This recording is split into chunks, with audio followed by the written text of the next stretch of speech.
So here we are back together again for video 3. This is the last video that you have to watch and listen to me, but it's going to be the last video to get you some notes so that way you can do the activity. So if you look at our fill in the blanks, you should be right down here to Napoleon's 3 big mistakes. So if you realize that maybe you don't have these things, then you might need to go back and listen to video number 2 to make sure you get it. But we're right here with Napoleon's 3 big mistakes. So we're talking about one of the best rulers in history, and the 3 big mistakes that he made that caused him not only his reign as Emperor of France, but also eventually his life. So let's take a look at mistake number 1. Mistake number 1 says Napoleon, so start writing this down, blockade of Britain, which is also known as the continental system. So what you have going on is that Napoleon wanted to block trade with Great Britain. So if we're going to take a look at our slides, we're going to jump right back up here to this map. And you're going to see that France and the French Empire is right here, and then Great Britain is right here. So there's water called the British or English Channel that separates it. And so they would have to use boats, and they would have to use this water for these people to trade with anybody else.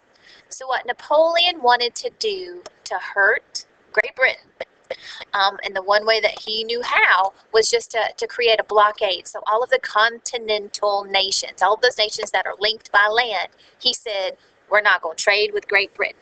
If you are my ally, people in pink, if you are my ally, you're not going to trade with Great Britain. And if you're under the French control right now, you are definitely not trading with Great Britain.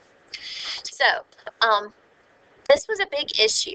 Napoleon thought that if I can't hurt them with my military style, because their navy is so strong, then what I'm going to do is just to kind of create an economic warfare, or just hurt them in the pockets, because he knew that this would somehow affect their industries. Great Britain was going through something called the Industrial Revolution at this time, and so he knew that it was going to hurt them. But what he didn't realize is that it was actually going to hurt these other countries more that traded with Great Britain, because some people just said, we just can't do it. It's no good for us. We want these goods.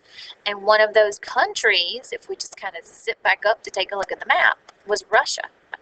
Russia said, I'm not going to listen to your blockade. I want to trade with them.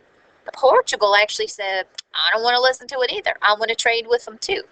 And so this started 2 other issues, one happening here and one happening here, that caused the downfall of Napoleon. So this was kind of his first big, huge mistake. That was just a major issue. He was wearing his navy too thin against a really strong British navy. So that is the blockade or continental system. So this was his first mistake. He wanted to block trade with Great Britain. Now, we looked at the map and you saw that Portugal said, I want to continue trading with Great Britain. I don't like this.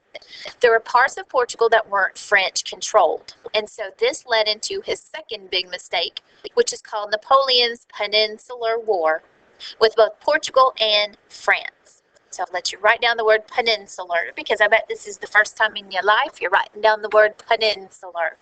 But let's talk about what peninsular means.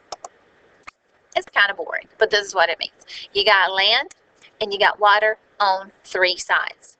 1, 2, 3. You got water on 3 sides. That's peninsula. You've got the land, and then you've got the water on 3 sides. So it's not really like an island. It's just kind of water jutted out with land, or land jutted out with water on 3 sides. Now, this is what the Peninsular War was. You kind of see a globe of the whole, or a map of the whole country, like kind of with this globe-shaped map you got going on. So we're looking here at Europe. This is where you're going to find Portugal and Spain. And you can kind of see it right here up close. Here's France in relation to Spain and Portugal. And then this tip right here is called the Iberian Peninsula, just a really small area. But what happened is France started fighting. They made it all the way down and then were pushed all the way back. Let's talk about why this was a mistake of Napoleon. Portugal refused to abide by this continental system, or this blockade. He said, no way. Portugal said, I want to get the money from the trade and I like these goods. Spain was actually kind of sneaky peeky in that they secretly agreed with France that they weren't going to trade with Great Britain. But then they got all mad at France whenever Napoleon said, I want my brother to be your king rather than the king that you have. So he kind of overthrew the Spanish king and he put his brother on the throne. Spain was not a happy camper, and so they began to revolt. So pretty much what happened is the fighting continued all the way into Spain. You had France win a battle, then you had Spain win a battle, and you had Portugal win a battle. And Great Britain basically said, they're hurting the whole economy, they're hurting these countries, and I think we can stop them. So British forces became involved, and they wanted to help out the Spanish and the Portuguese forces. So the victories kind of bounced back and forth. But eventually there's a British general who pushed Napoleon's brother and the French army all the way back into France and cleared them out and kind of cleaned them out. It was a definite hit to the French military forces.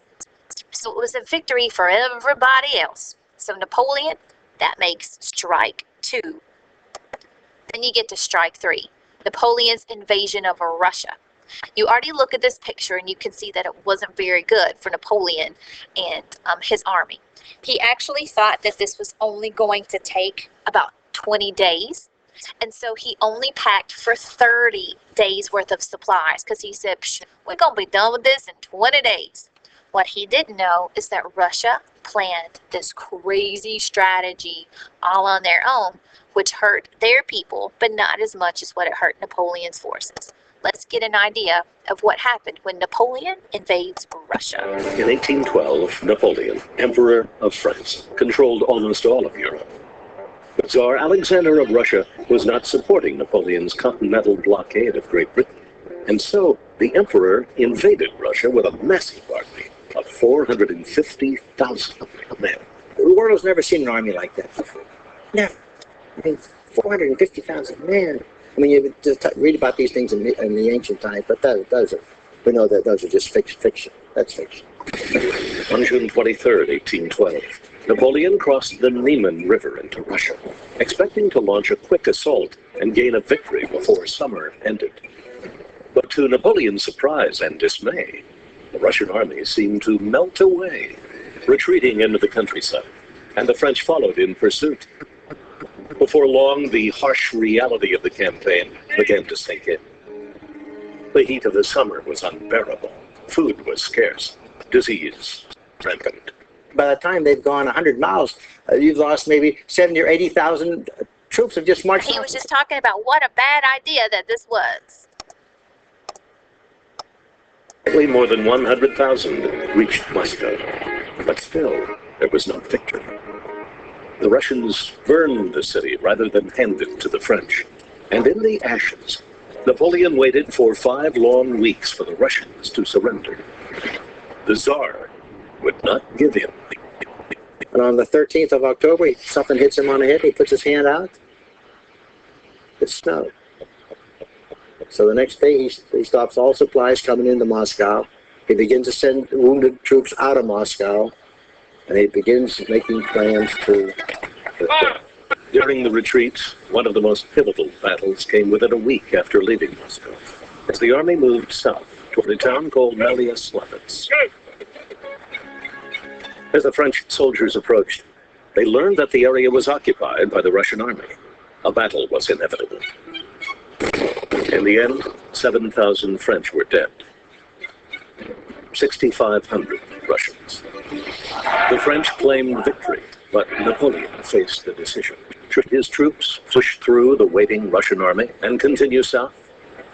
Or turn back to follow the same road they used for the invasion?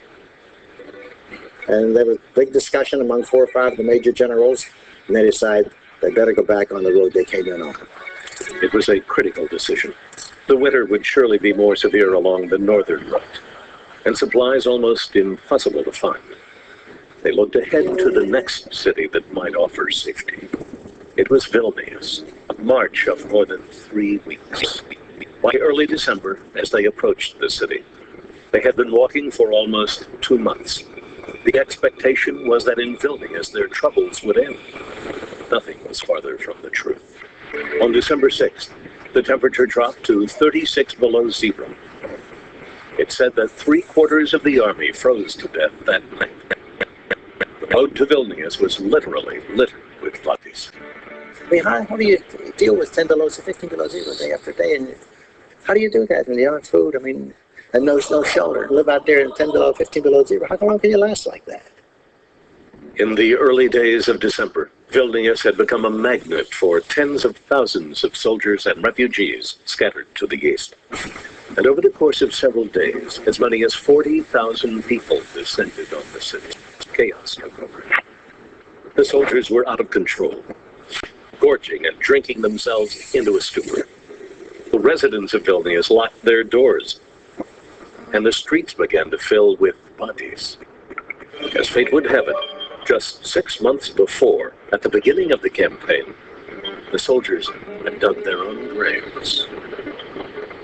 An order was given, and the city was cleared of the corpses.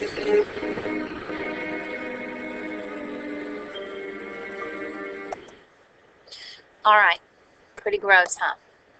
I want you to imagine if we took everybody in our school and we added them to everybody that was at South.